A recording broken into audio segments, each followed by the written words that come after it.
Are you ready to get the Hydrafacial glow? Loved in 87 countries across the world. It's not a facial, it's a Hydrafacial. Now available across the UK. Visit hydrafacial.co.uk to find your nearest location. This is the most I have to a social life. This is it. At all.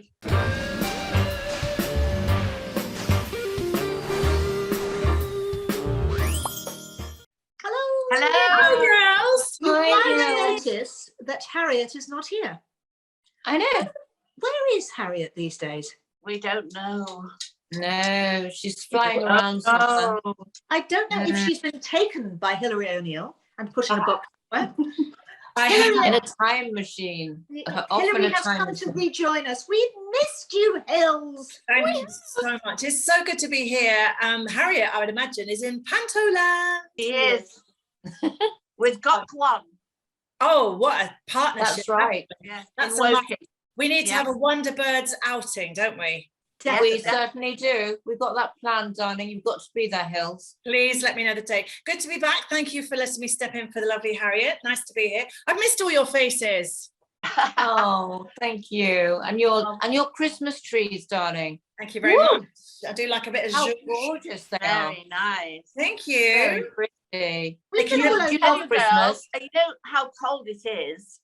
I mean, freezing. My canal, which I live next to, Hilary, is frozen over. Completely frozen over. And the ducks and the swans slide on it. They can't walk, so they slide. Get it on your phone. The funniest thing, video I it. will take a photo of them. Yeah. Funniest thing is they paddled and then they realise they're not going to stand up, so they slide. Oh, please.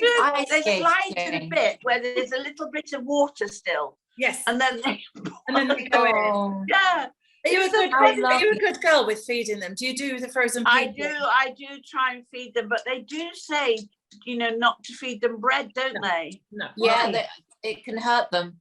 Yeah. Yeah. What are you supposed to feed them then, Hills? Peas, apparently. Frozen days, I pack of frozen peas down. They like peas. Peas? Oh, do they? Yeah.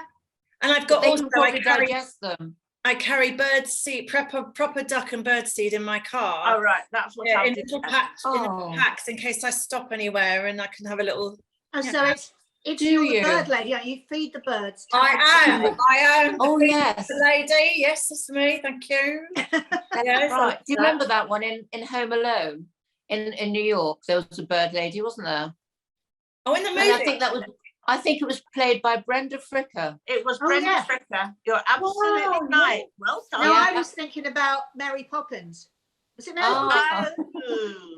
No, Brenda Fricker was a fabulous actress. I knew her. Tuppence a bag. Tuppence a bag. Right, yes. So anyway, stop. Let's stop Debbie now, please. Who's the guest? Yep, absolutely. The guest is, who is it, Hills? So now it's that time. We're going to bring on our special guest here this very Tuesday afternoon. And it's lovely because he is an old friend of the show. I'm using the word old a lot. He is a friend of the show and he has done so much in show business and light entertainment, as well as his charity work and his radio station. He's a novelist. There is so much to talk about. Please welcome the incomparable Russ Kane. I wondered who was coming on. I know, I was excited. I thought, I want to meet whoever the hell this is. Good afternoon. Did you pay He or Hilary she enough sounds to say great. that?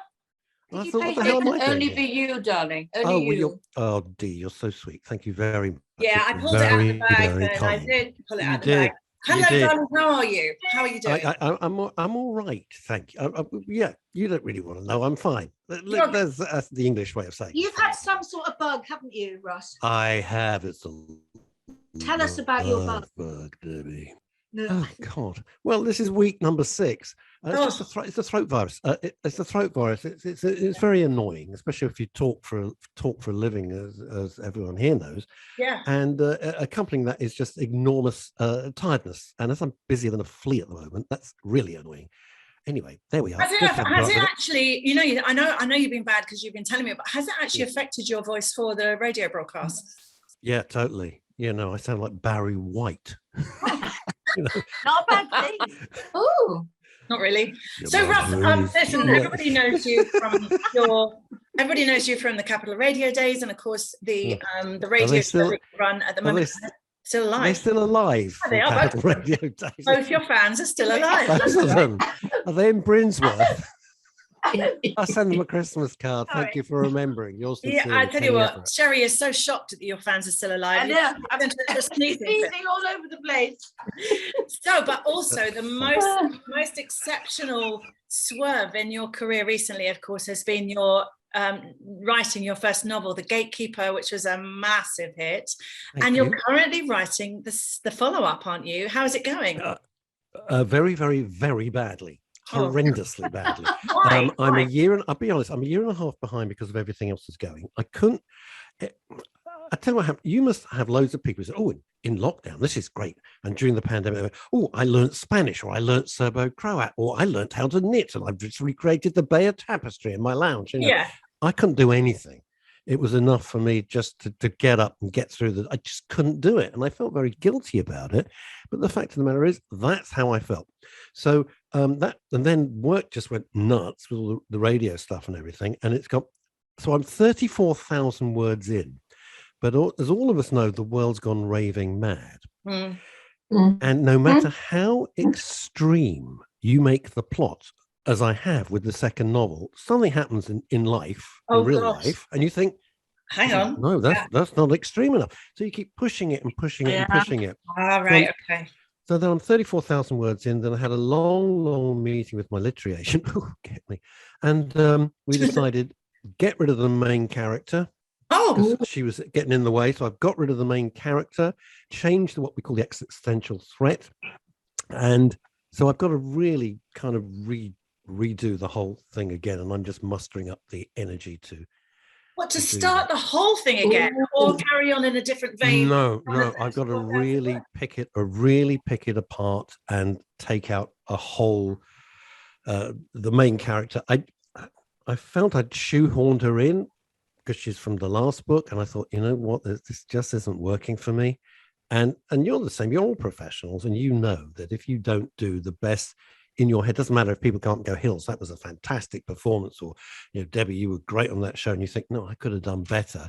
You as a professional will not be happy. And if I'm going to write a book, I don't care how long it takes, but I've got to know that was the best that I could do. If people like it, great. If people don't like it, well, I couldn't have done any better. But I don't want to shortchange myself. So it'll take time, Mm-hmm. Oh. Your radio stations, darling, your radio shows, one of it is about men's mental health, which apparently is prevalent. And I think you've really brought it to the fore over the last 18 months, haven't you? Well, I mean, how do you do? You're running both shows. I mean, you're doing incredibly well. So you're doing a lot of stuff as well as writing. Well, how's it all going? It's going like gangbusters, Dee, to be honest with you. I mean, a women's radio station started in January 2018. And then, I don't want to repeat myself, but I just happened to see that because I was doing the news review for the BBC.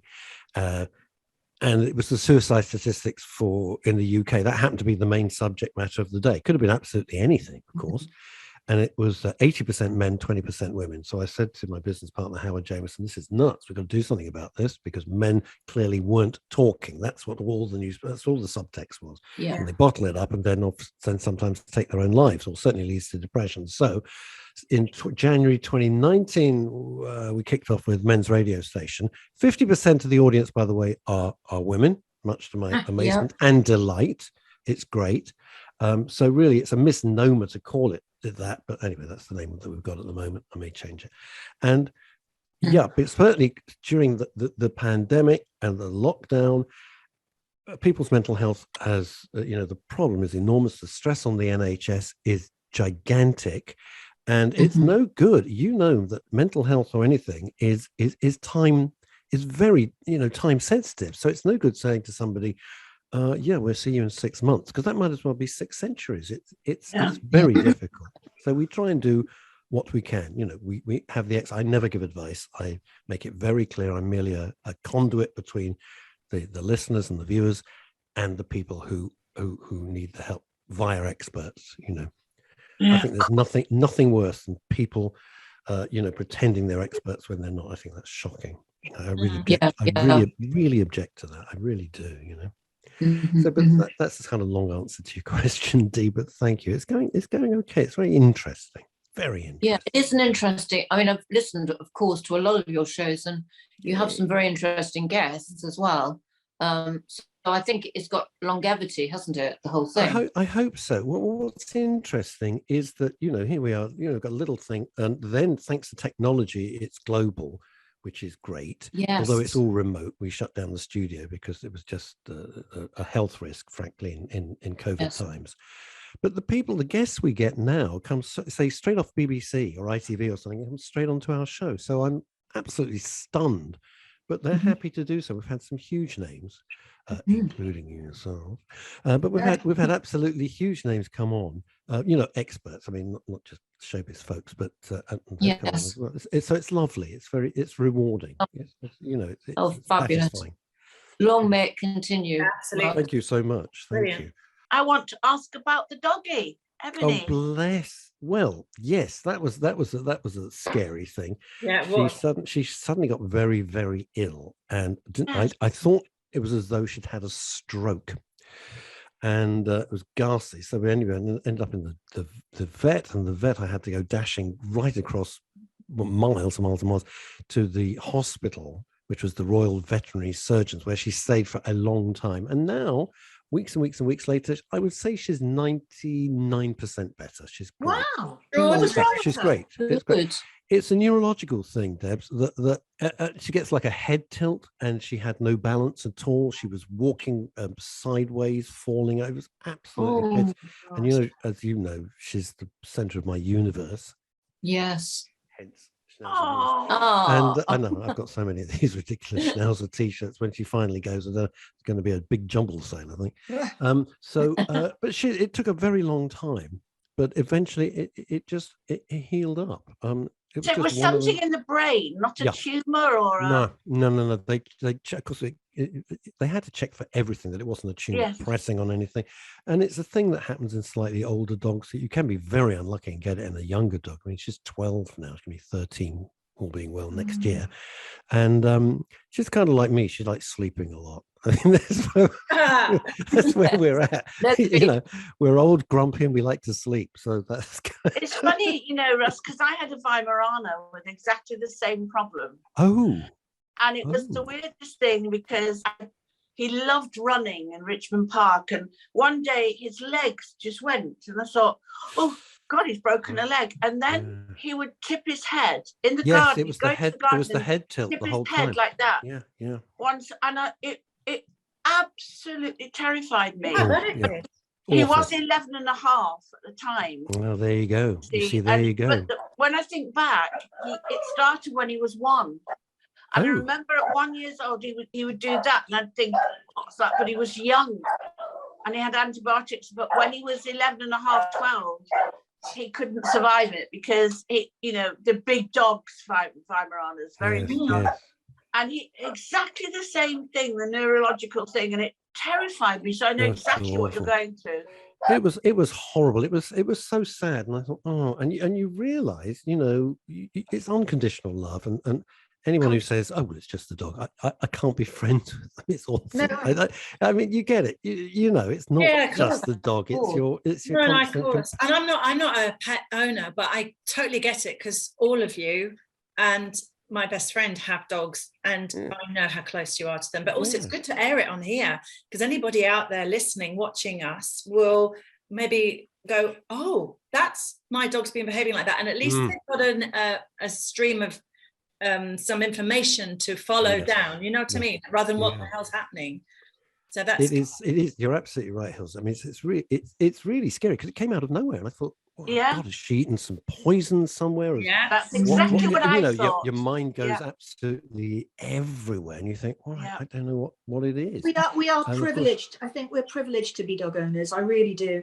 And now I don't know if you found this, Russ, but I find it really interesting that because there are so many dogs around now, much more than there were before, because so many people have got puppies in lockdown. They don't know how to handle their dogs at all. They haven't a clue. They haven't a clue. I mean, this is it's weird. I'm not Mystic Meg, but I knew when people in lockdown say, "Oh, I'll get a dog." You know, it's not like, "Oh, I'll get a can of beans from Tesco's." It's not the same thing. And then suddenly, "Oh, I'm going back to work. Oh, well, I've got a dog now. I don't know what to." It's a lifelong commitment, and I know because we've had people from the Dogs Trust on the show, and they are flooded. "Oh, can we give you a dog back?" Well, it's not a sweater from M&S. You kept the receipt. Yeah, you can get a credit note. Awful. It's a dog. And I don't understand. I mean, this is what floors me. And Hills, you'll get it, even though I know you don't have a dog because you're busy and that's not part of your lifestyle. But it's like, did you not think this through? No. You know, how are you? You got a license to drive a car. You can vote. How stupid are you? You know, didn't you consider the fact your lifestyle is not conducive to having a dog? It's like having a baby, getting the baby home, and then it becomes one, and it has started having tantrums, and go to the hospital and say, "Can you have this back? Because I now can't handle these." Can't handle it. Yeah. You know, could you take this baby back, please? It's nuts. It's exactly the same thing.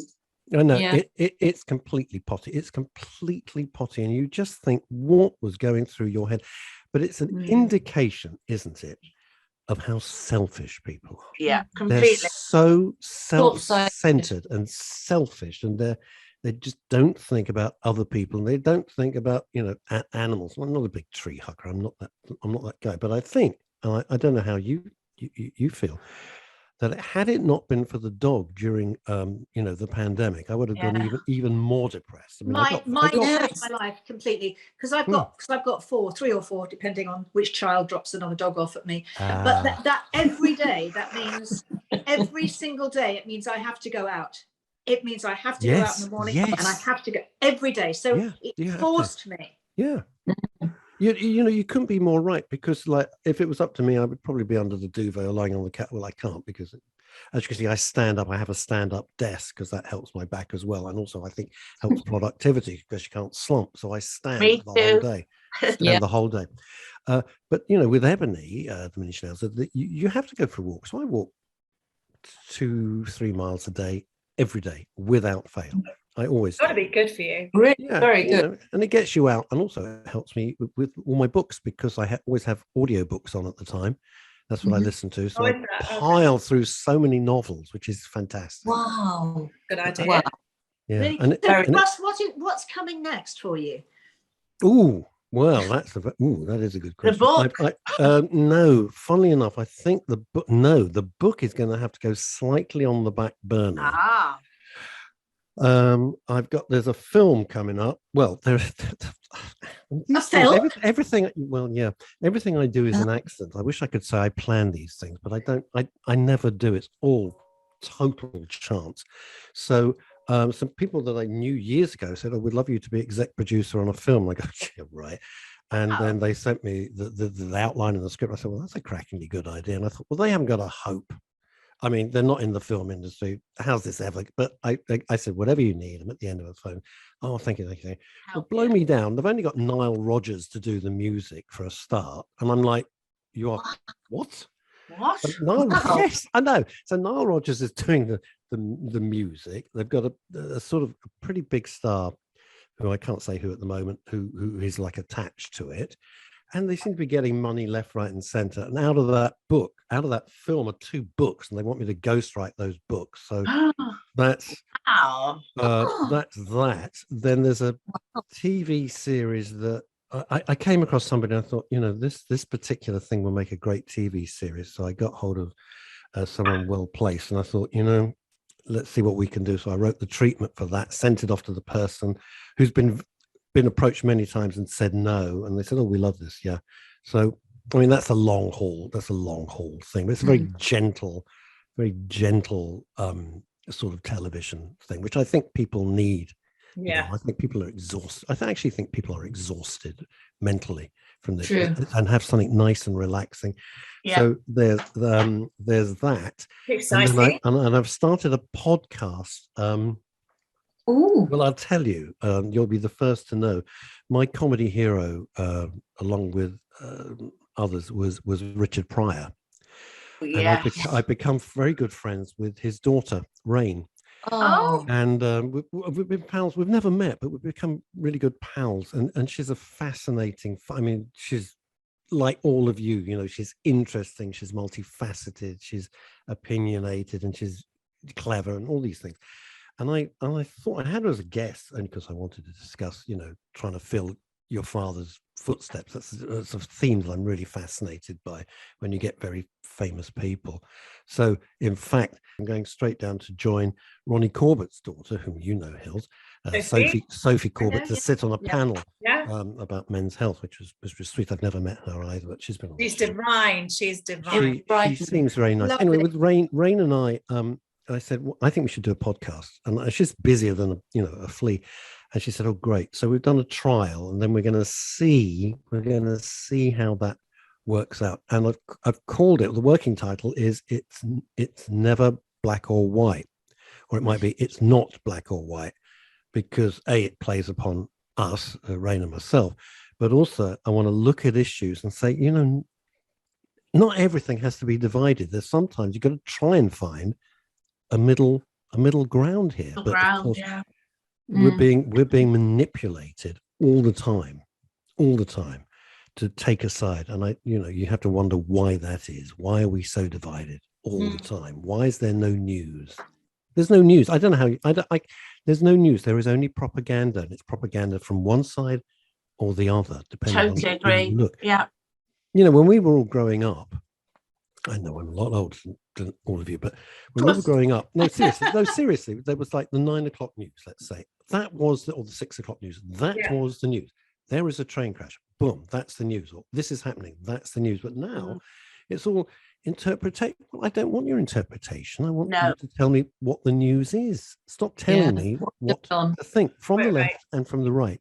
So I thought it was timely to try and do this podcast. We'll see. I don't know. It may not work, but we'll give it a go. That's my motto. Just give it a go. As usual, you have been the most wonderful guest. We love having you on the show. No. Please come back and see us again soon. Anytime. My absolute pleasure. It's so lovely. It's so lovely to see you all. This is the most I have to. This is the most I have to a social life. This is it. We know what you mean. Forever. You know, I feel like I've gone out for dinner. Well, listen, We'll see thank you you soon. all. Really appreciate it. Bye, Well done, everybody. Russ. Bye. Stay safe. Bye. Oh, He's not got much going on there. No, it's not busy. he's at all. amazing. He really fabulous. is incredible. And he's always got time for his friends. That's what I love about Russ. He'll still check in, and even with that melee of work he's got on, he'll still go, just checking in on you. You're right, you know. He's a very kind man. On Friday, we have the wonderful, incredible Peter Straker. Oh, yes. Woo! That will be amazing. Gorgeous man. I've seen him over the years. I was lucky enough to go to his birthday party a couple of weeks ago, and it was just lovely. He is just the most gorgeous man. He really is. And his career, he's worked with absolutely everyone, including Sherry Hewson. Yes, including me. Oh yes. We will find out more on Friday. You will. We certainly will. All right. We'll see you on Friday, everyone. Bye. See you soon. Bye.